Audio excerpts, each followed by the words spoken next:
Welcome to the Hero Maker podcast.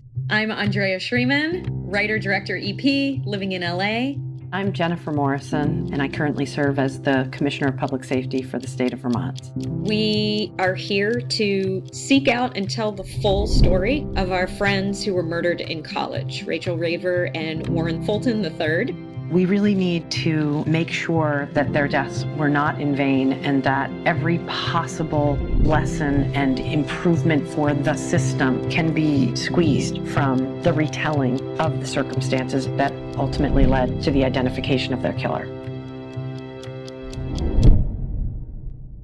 Hello, and welcome to Case Update number 5. Hi, Andrea. Are you ready to review the new info we learned across episodes 22 through 25? Absolutely, Jen. Let's get into it. Episode 22 was a fascinating discussion with Kelly McBride from the Poynter Institute. I really enjoyed that episode. Oh, yeah. Kelly is doing amazing work with journalists and media companies to bolster their organizational commitments and update their 21st century policies, especially when it comes to coverage of violent crime. The most exciting part of that episode for me was hearing you two discuss potential improvements in violent crime coverage in real time.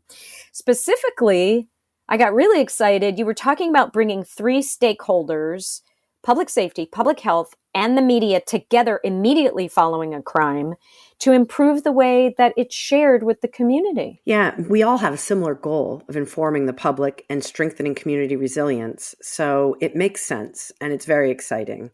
I am hoping to follow up with the Poynter Institute to explore possible work we can do together. If public safety, public health, and the media can pull their oars in the same direction, we're really going to be able to benefit the community instead of constantly frightening the community. I love that. In episode 25, we talked with defense attorney Joshua Ritter. He walked us through some basics around criminal defense work. We had a lively conversation, and I really respect his experience and perspective. What were your key takeaways from that episode, Shreems? Well, I certainly loved hearing you and Josh chat. Because Josh has served on both sides of the bar, he was in the DA's office for many years, and now he works as a criminal defense attorney. He seemed to have a very balanced perspective on what it takes to just move the legal system forward.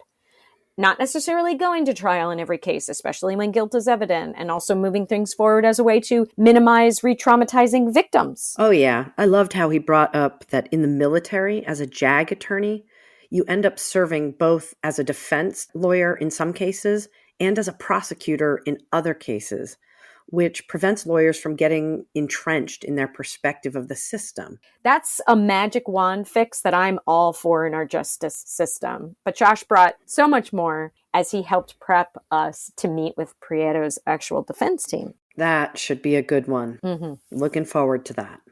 Both episodes 22 and 25 provided some valuable context and perspective to us and our listeners. Then, sandwiched in between there, we had the privilege of speaking with 2 people whose lives were directly and irrevocably impacted by the horrible crimes of Alfredo Prieto. In episode 23, we spoke with our friend Rachel's older brother, Matt Raver. And in episode 24, we heard from Tony Giannuzzi's younger sister, Denise. Both have had to live now decades with the fallout of their siblings' murder. So a little bit of background will remind the audience that both of these events were double homicides linked by DNA to the same killer, but they happened on opposite ends of the country. Warren and Rachel's event occurred in Reston, Virginia, a suburb of Washington, D.C. on December 4th, 1988. Tony Giannuzzi and Stacy Segrist were killed 17 months later on May 5th, 1990 in Rubidoux, California, a suburb of Los Angeles. Yes, and interestingly, both were sweetheart couples whose events involved a sexual assault of the female.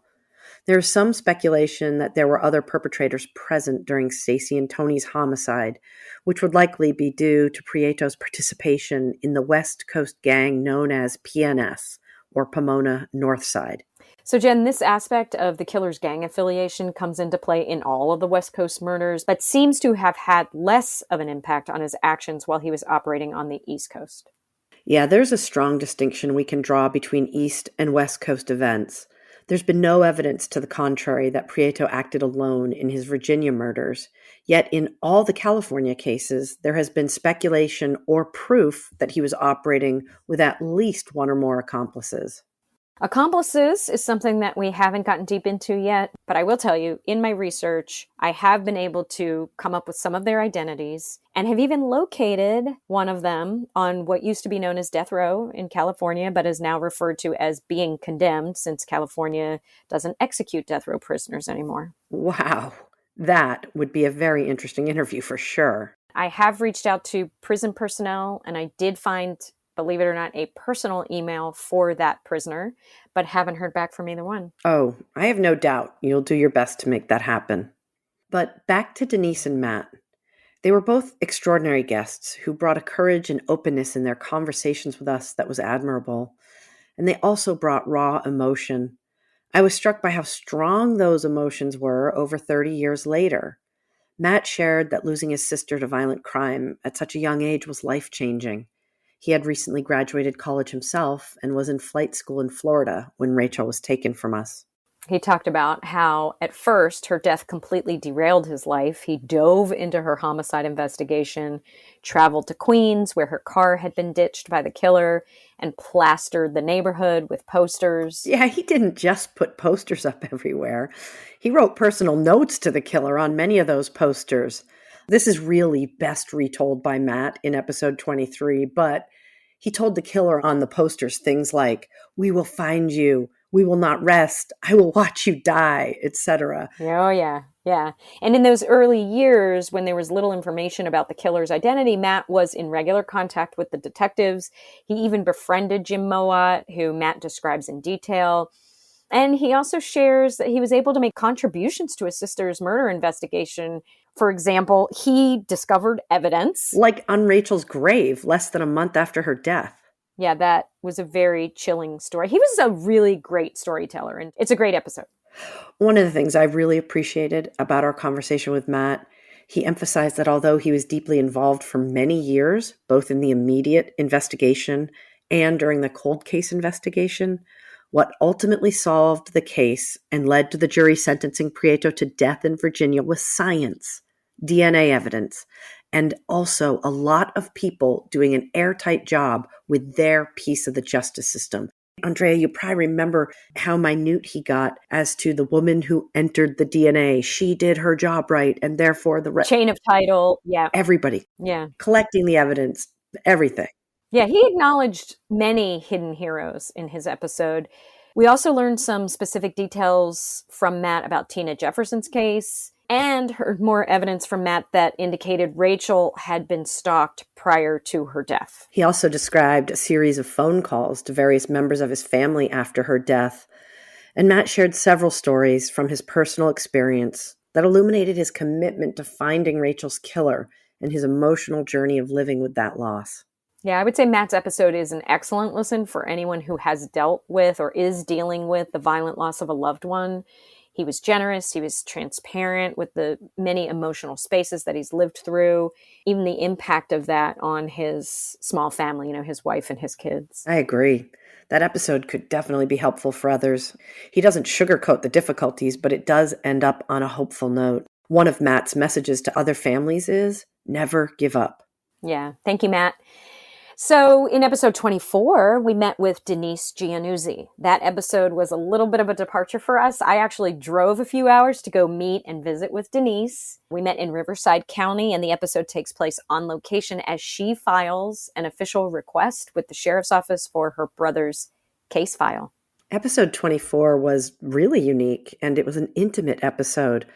Honestly, I was a little jealous that you met Denise without me, but that also probably contributed to the intimacy we heard. You and Denise had been talking for over 2 years, and this was the first time you met in person. I loved hearing you two talk, and you did a good thing to help her file the records request. Clearly, she has wanted to know more about her brother's death for decades. Thank you, Jen. One of the notable contrasts that we brought this up already, this gang level that was out on the West Coast, but it came out in my discussion with Denise, and it's something that wasn't present in our discussions with Rachel's brother or sister, was how many people warned Denise that pursuing answers surrounding Tony's homicide, particularly around the time of his death, would place her in danger of gang retribution. And even her own father, a former law enforcement officer, didn't want her to pursue details. Denise's dad was a sheriff's deputy for many years, and then the family owned a police uniform store. So Denise grew up surrounded by police officers. Many of those officers knew about her brother's death and warned her that it was a gruesome case. And in fact, for decades, she was advised to stay away from seeking answers. I think it was a really significant milestone that Denise was finally ready to request the case file and come face to face with the facts about her brother's death. I'm glad you were there with her and for her in the moment. I felt quite honored to be there with her. And even though they told her that it would be a few weeks before she heard anything, as of today's recording, it's been more than a few weeks. Many weeks. There's still no news as to when she will receive the file or what information exactly she'll be receiving. But in contrast to Matt's full arc from agony to closure, I would say Denise is still on the road to finding peace. The way she described it, there are members of her family who were able to lay Tony's death to rest once they knew Alfredo Prieto had been executed, couldn't hurt anyone else, had been held to account for his crimes. But for her, she still has so many unanswered questions, and she's trusting that that case file will help bring her closure. Well, like we've discussed before, no two people respond to the sudden, violent death of a loved one the same way.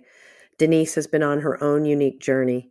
One of the things she mentioned in the episode was a deep yearning to provide information to her brother's children, her nephews who grew up without a dad in their lives.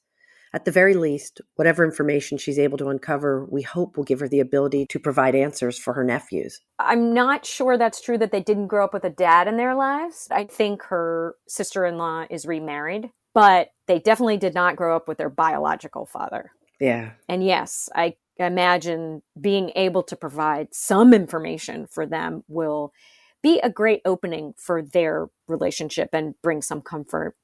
She also corroborated some information we gained from Stacy's mother in episode 18 that Tony and Stacy were likely connected to Prieto and other members of PNS through moving drugs. She also shared something new that she had heard, that they were killed over a small amount of money, $200, that Tony either hadn't given Prieto or owed him.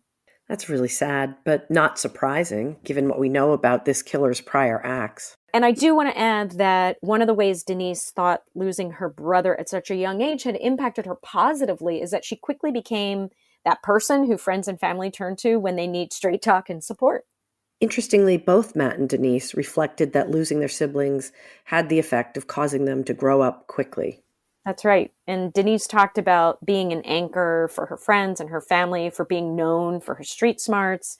And this is important because this has been part of her healing journey. She also talked about getting herself into therapy in her 30s and using that as a space to understand and heal. Well, I was very impressed by Denise's strength and courage and appreciated learning more about her brother, Tony.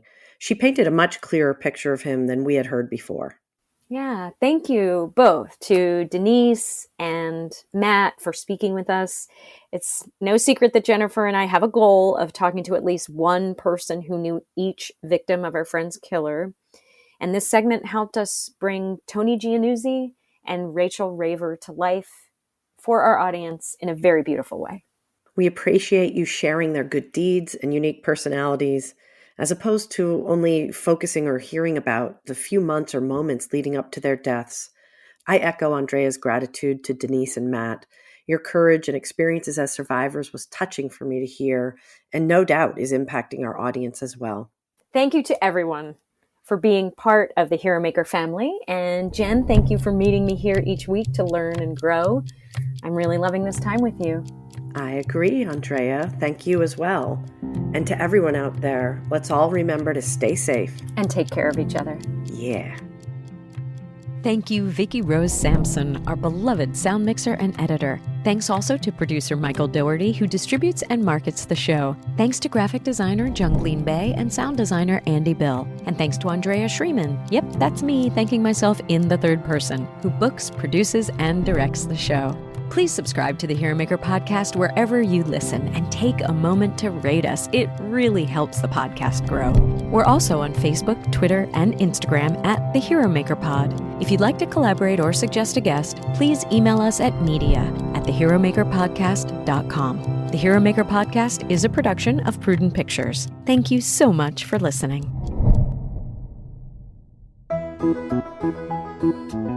The Williamson County Cultural Arts Commission of Franklin, Tennessee wishes to thank our men and women in blue who help us deliver safe and fun family and community cultural events year-round, including one of the only authentic bluegrass festivals in the country.